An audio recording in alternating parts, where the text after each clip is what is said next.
We've got another keynote speaker, our alumna, Dr. Sudeshna Chatterjee. And so I'm inviting our Student Success Manager and undergraduate advisor, Chris Graham, to introduce her. Come on now. Thank you, Deanie Dozie, and thank you those of you who have stuck around with us in this typical fantastic Boston weather. Hope you're staying warm. So I have the great honor of introducing our next speaker, Dr. Sudeshna Chatterjee. Sudeshna is the Director for Equity and Social Justice for the town of Reading. Her role involves facilitating important community conversations around diversity, equity, and inclusion, as well as serving as a critical resource to the town, schools, and broader community. Sudeshna is a scholar practitioner in the field of human rights, social justice, and inclusive governance.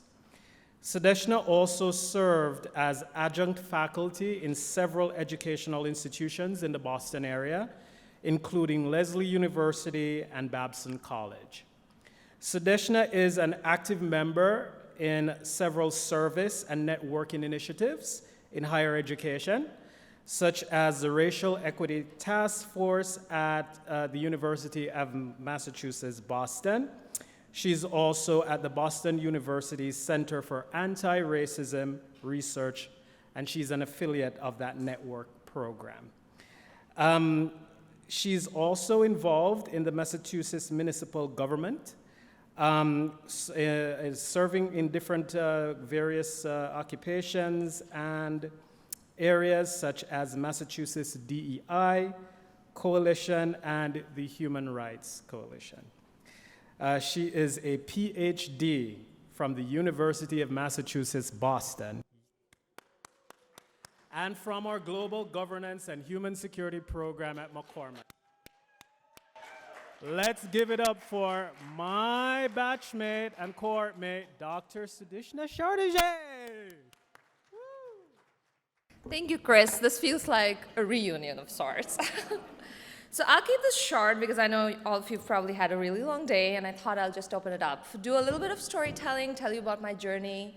Since 2014, Chris and I are the third cohort of this program. Very proud. I was just telling Stacy and our team, lovely team over there, how I've always considered myself to be like a program ambassador, but we have so many of us now, which is great because that means the program is thriving. So I'm currently the inaugural Director of Equity and Social Justice at the town of Reading in Massachusetts, and I received my PhD in Global Governance and Human Security in 2021 from UMass Boston, the McCormack School. Very happy to be here today. Thank you so much, Kiki, for this opportunity, and to Chris and the entire team for putting this together. This takes me back to like 2014 when I was on the other side of the podium and was like nervously trying to network around, meeting and kind of talking to my cohort mates who now at this, after what, like 8-9 years, are some long-lasting friends. I wasn't sure what would be helpful to our student body here, so I thought I'd do a little bit of kind of sharing my lessons through the doctoral journey and how I practice and adapt that on a daily basis at my current role. I grew up in India. I'm an immigrant, and I came here as a student. I was always a nerdy kid growing up, and as far back as I can remember, I always wanted to go to grad school, get a PhD, be an academic. And so academia always had that kind of draw for me, and I landed up here in 2014. Prior to UMB, I got a bachelor and master's degree in political science from a university in India, the University of Calcutta. And over the course of my doctoral education, I had the opportunity to serve as adjunct faculty in a number of institutions in the Boston area, including Lesley University and Babson College. I try to, I'm no longer very active in a hardcore academic environment, but I try to maintain a semi-active publication record just because I love writing.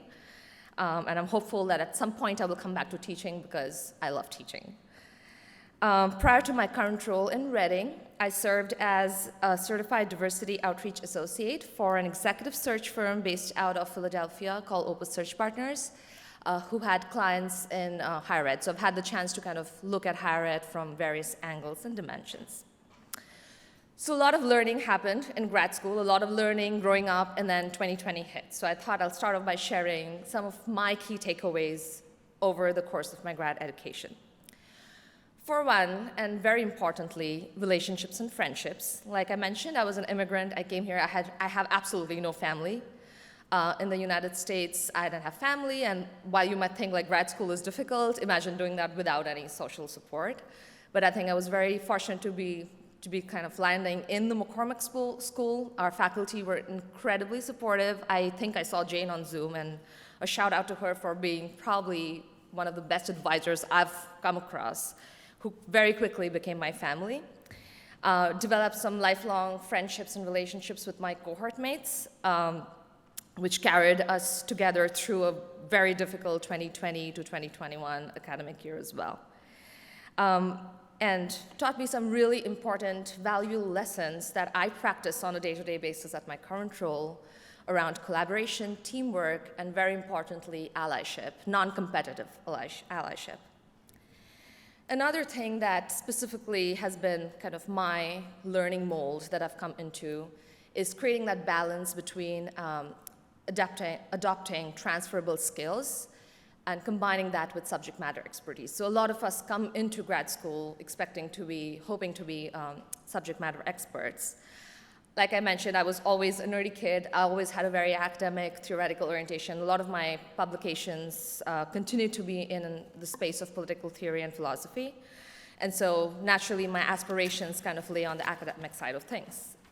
And then 2020 happened, and life as we knew it just kind of toppled upside down. 2019 was also the year when I took a break from teaching, and I moved to Texas to be with my now husband, then fiance. And my plan was just to sit and write my dissertation and enjoy the sun, and I was so happy to be away. And then 2020 was just a year of sorts, living in Texas.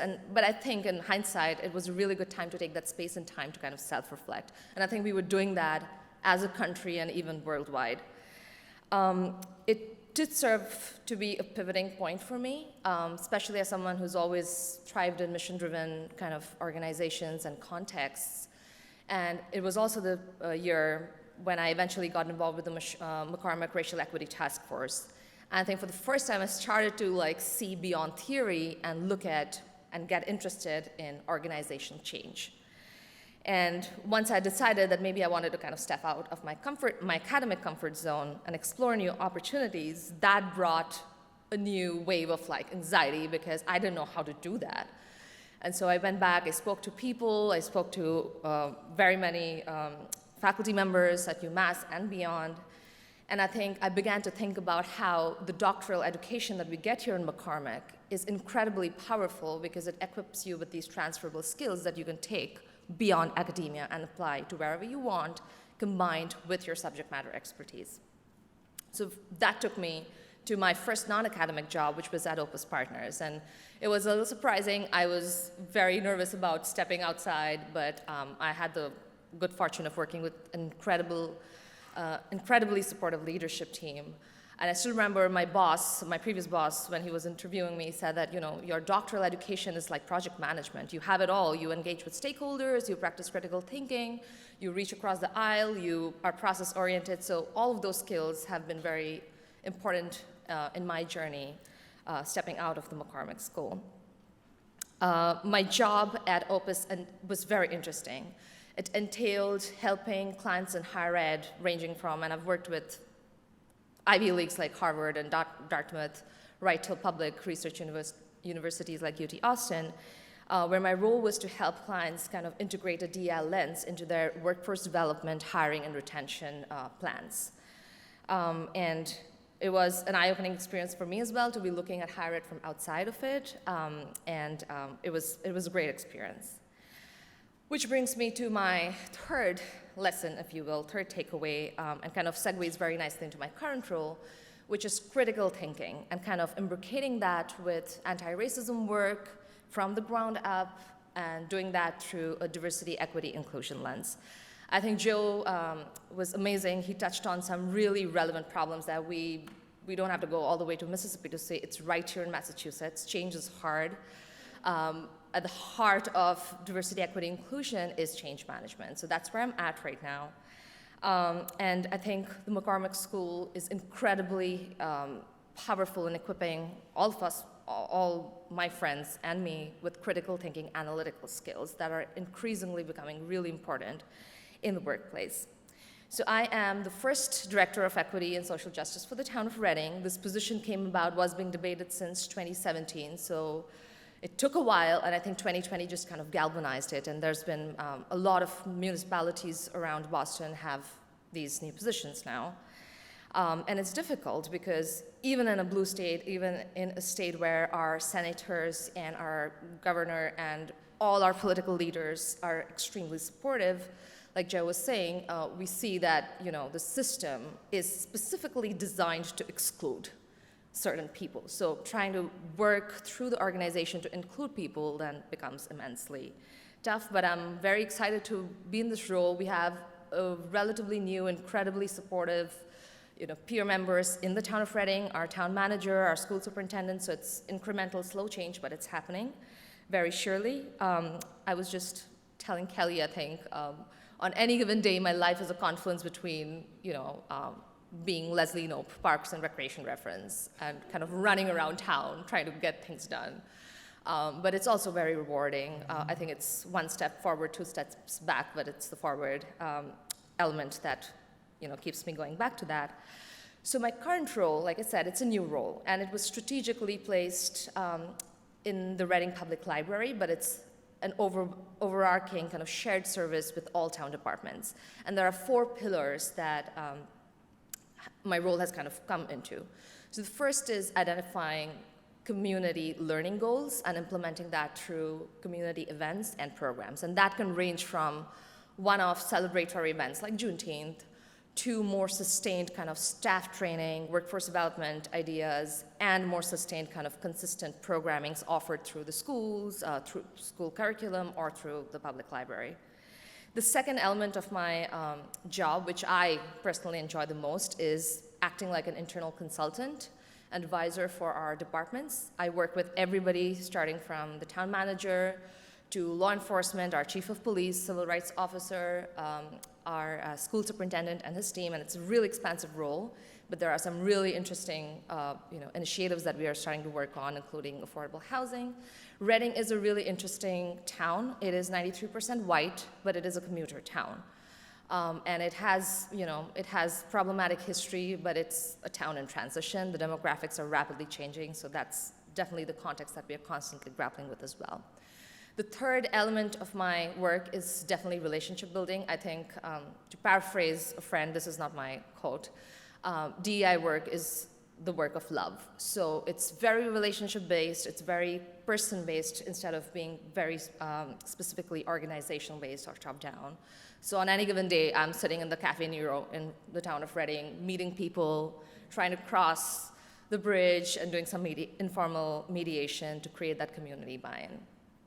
And the fourth pillar of my job is networking, information sharing, and gathering information about peer comparable towns.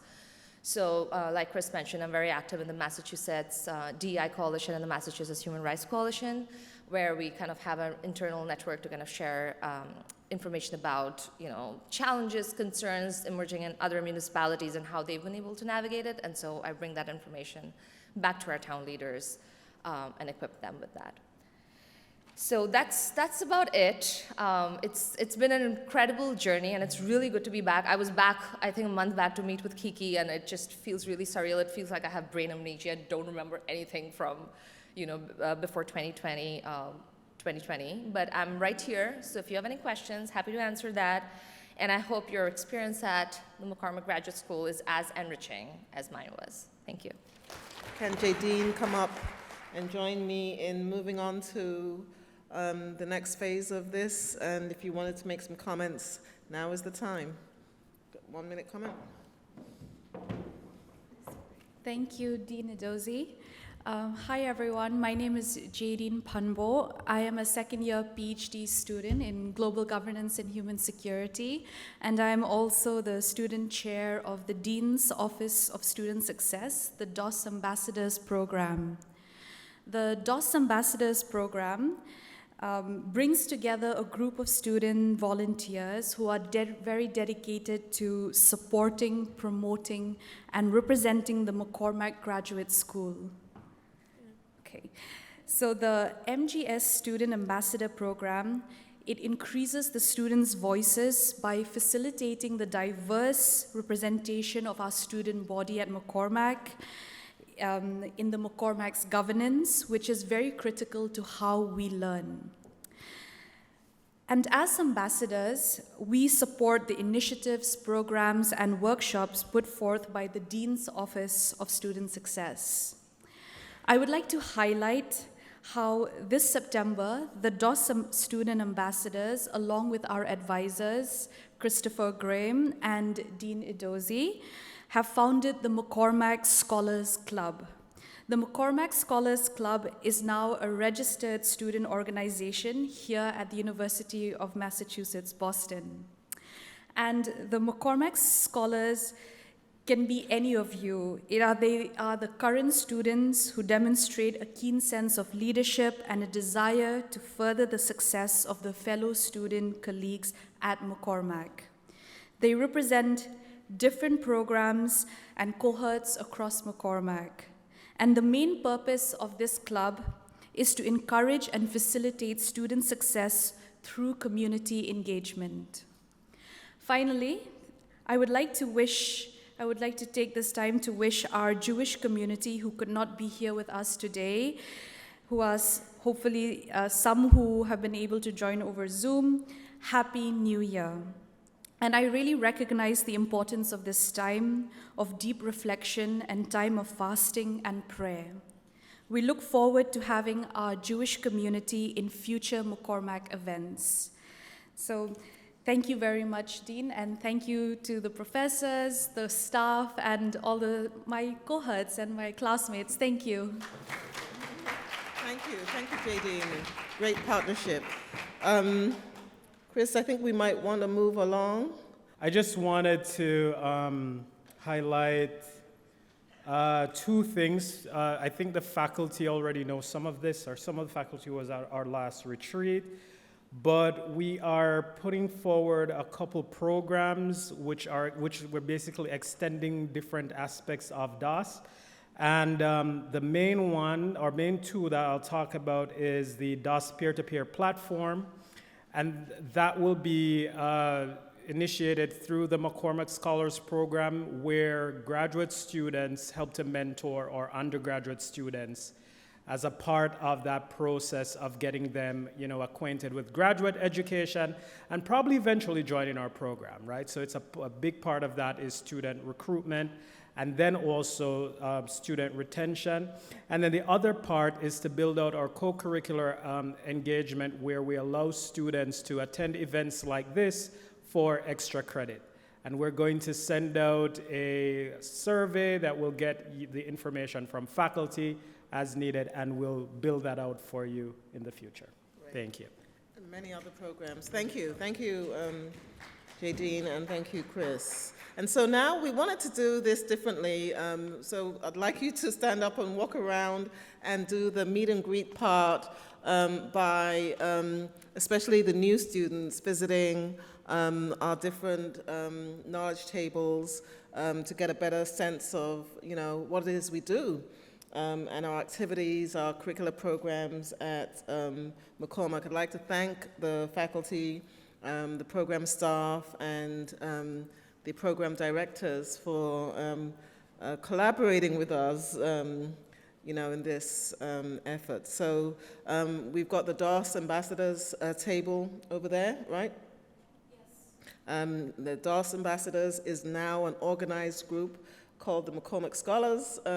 That's a first, for us at McCormack, and it represents, I think, we've got a great history of public service and public engagement, but we have to put student success, at the forefront of our activities at McCormack, and, we're beginning this partnership to do that.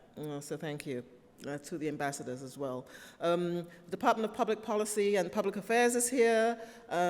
We've got Jack Lee, who has been patiently sitting there. Thank you, Jack. And Program Director Heather McCando, who is the PhD in public policy faculty director, and Michael Johnson is the MPA program director, and I think I saw Laurie and Zai Jefferson, who is the Center for Women in Politics and the GLPP program and center director.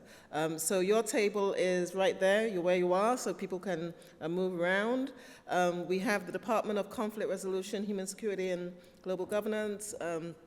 Kudos to Department Chair, Fearless Leader Stacy Van der Veer, and his also fearless leader and partner, Kelly Ward Mason, who is the program administrator for the program. And that's their table right there. Department of Gerontology is here. I see Professor Jeff Burr is with us. Good to see you, Jeff.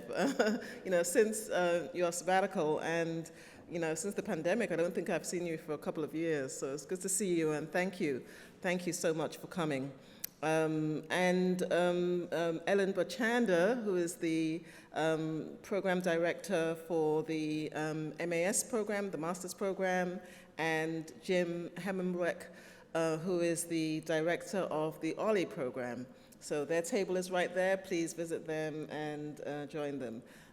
The Africa Scholars Program is fielded by Program Assistant Balkisa Diallo and our new colleague, who is the Faculty and Curriculum Affairs outreach person, and that is Augustine Abel. So the table is right there. Global Affairs, BA Online. We have many undergraduate students who joined us online earlier, is that right, Chris? And Denise Sharif was online as well.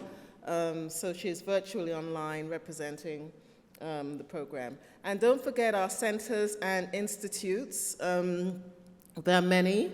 I just want to quickly read them. Director of the Center for Governance and Sustainability, Center for Peace, Democracy and Development, the Gerontology Institute, and the Center for Social and Demographic Research on Aging, our Center for Social Policy, our Edward Collins Center for Public and Municipal Management, the Center for Women and Public Policy, our Joseph Moakley Chair of Peace and Reconciliation, and Parag O'Malley was here.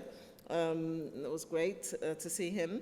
The Leading Age LTSS Center, the Massachusetts Office of Public Collaboration, and the OSHA Lifelong Learning Institute, directed by Jim Hummelbrecht right here, and Tabor is the Director and Managing Attorney of the Pension Action Center, and even though Sustainable Solutions Lab is not a McCormack Center, it's an affiliated center, and that is directed by Rebecca Hurst. Thank you and welcome. I think, McCormack is a jewel. When you learn about its history, there's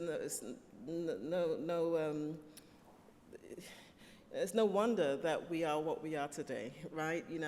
Just really this incredible, very differently structured public affairs and policy program that, on the one hand has these really excellent academic programs, but we would be nothing without the way in which we deliver them in an engaged, outreached, way, which is embodied by, many of the activities we've had today. So please, let's use the last 5 minutes to, circle, don't sit on your own table, go to another table and just learn about, the college, and we'll come back in 5 minutes for closing remarks with Jadine and Chris. All right, thank you.